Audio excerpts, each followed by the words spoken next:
पिछले कई दिनों से शेयर मार्केट में गिरावट जारी है। इन्वेस्टर्स को भारी नुकसान झेलना पड़ा है। अब दूसरी तरफ सोने पर भी इसका असर देखने को मिल रहा है, क्योंकि इसकी डिमांड में भी कमी आने लगी है। स्थिति ये बनती हुई दिख रही है कि फरवरी में भारत का गोल्ड इंपोर्ट 2024 के फरवरी के मुकाबले 85% तक गिर सकता है और ये पिछले 20 साल का सबसे निचला स्तर होगा। ये दावा रॉयटर्स की एक रिपोर्ट में किया गया है। सोने की डिमांड में कमी तब है जब भारत में इस वक्त शादियों का सीजन चल रहा है। नवंबर, दिसंबर, जनवरी और फरवरी को भारत में शादियों का पीक सीजन माना जाता है। इस दौरान सोने की डिमांड में काफ़ी तेज़ी देखने को मिलती है, लेकिन इस बार फरवरी में डिमांड काफ़ी सुस्त रही है। रिपोर्ट के मुताबिक कोलकाता के एक बुलियन डीलर ने कहा कि फरवरी में गोल्ड इंपोर्ट में आई तेज़ गिरावट ज्वेलरी बिजनेस के लिए असामान्य है, क्योंकि देश में शादियों का सीज़न चल रहा है। इस सीज़न में आमतौर पर मांग बढ़ जाती है, लेकिन फिलहाल इसका उल्टा ही देखने को मिल रहा है। भारत में सोने की खरीद का एक बड़ा कारण शादियां ही हैं। रिपोर्ट के मुताबिक एक सरकारी अधिकारी और 3 बैंक डीलर्स ने बताया कि फरवरी में भारत का गोल्ड इंपोर्ट पिछले साल के स्तर से 85% गिरकर 20 साल के निचले स्तर पर आ जाएगा, क्योंकि सोने की रिकॉर्ड कीमतों के कारण मांग में कमी आई है। इस महीने अब तक बैंकों और ज्वेलर्स ने कस्टम से बहुत कम मात्रा में सोना निकाला है। जब तक अगले कुछ दिनों में कीमतें गिरती नहीं हैं, तब तक इंपोर्ट की मात्रा में कोई सुधार देखने की संभावना नहीं है। आपको बता दें कि भारत गोल्ड का दुनिया का दूसरा सबसे बड़ा उपभोक्ता है। हालांकि दूसरी तरफ सोने के कम इंपोर्ट से भारत को अपने व्यापार घाटे को कम करने और डॉलर के मुकाबले रिकॉर्ड निचले स्तर पर कारोबार कर रहे रुपए को सहारा देने में मदद मिल सकती है। रिपोर्ट में एक सरकारी अधिकारी ने कहा है कि फरवरी 2024 में भारत का गोल्ड इंपोर्ट 103 टन था, लेकिन इस साल यानी फरवरी 2025 में ये गोल्ड इंपोर्ट घटकर लगभग 15 मीट्रिक टन रहने की संभावना है। ये कम से कम 2 दशकों में इस महीने का सबसे कम आयात होगा। पिछले 1 दशक में भारत ने औसतन फरवरी में 76.5 टन सोना आयात किया है।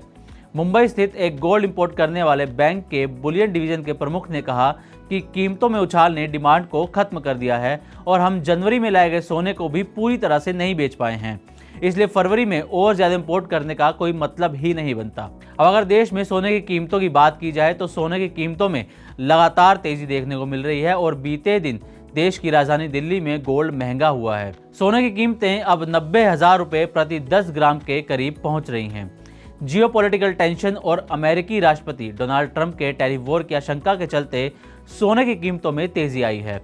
मंगलवार 25 फरवरी को मल्टी कमोडिटी एक्सचेंज यानी MCX पर सोने की कीमतों में तेजी नजर आ रही है। भाव 0.2% बढ़कर 86,355 रुपये प्रति 10 ग्राम पर पहुंच गया है।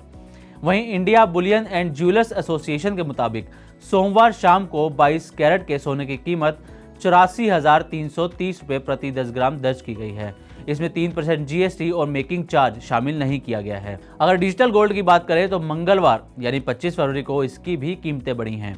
बीते दिन डिजिटल गोल्ड की कीमत यानी 24 फरवरी को 89,409 रुपये प्रति 10 ग्राम थी। आज यानी मंगलवार को डिजिटल गोल्ड 89,497 रुपये प्रति 10 ग्राम की दर से बिक रहा है। कीमत में 3% GST भी जुड़ा है। गोल्ड की खरीदारी पर 3% GST लगता है। अब जानते हैं कि इंटरनेशनल मार्केट में सोने की क्या कीमतें हैं। इंटरनेशनल मार्केट में गोल्ड की कीमत करीब $2,954 प्रति ट्राई ऑन्स थी। सुबह 10:05 तक स्पॉट गोल्ड का भाव करीब $2,940 प्रति ऑन्स पर था। तो उम्मीद है कि इस रिपोर्ट के जरिए हमने आपको गोल्ड को लेकर तमाम जानकारी दी होगी। इसी तरह की और भी जानकारी को आप हमारी वेबसाइट money9live.com पर पढ़ सकते हैं। और अगर आपको ये वीडियो पसंद आई हो तो हमारे YouTube चैनल Money9 को जरूर सब्सक्राइब करें। इस सिप से तो नींद टूटती है, लेकिन केवल जागना नहीं, आगे भी तो बढ़ना है। उसके लिए चाहिए एक और सिप। हर महीने छोटी छोटी रकम की इंस्टॉलमेंट यानी सिस्टमैटिक इन्वेस्टमेंट प्लान से शुरू कीजिए निवेश। लेकिन पैसे बढ़ाने वाली कौन सी सिप आपके लिए रहेगी अच्छी? म्यूचुअल फंड सिप से जुड़े हर सवाल का जवाब मेरी सिप मेरा सवाल।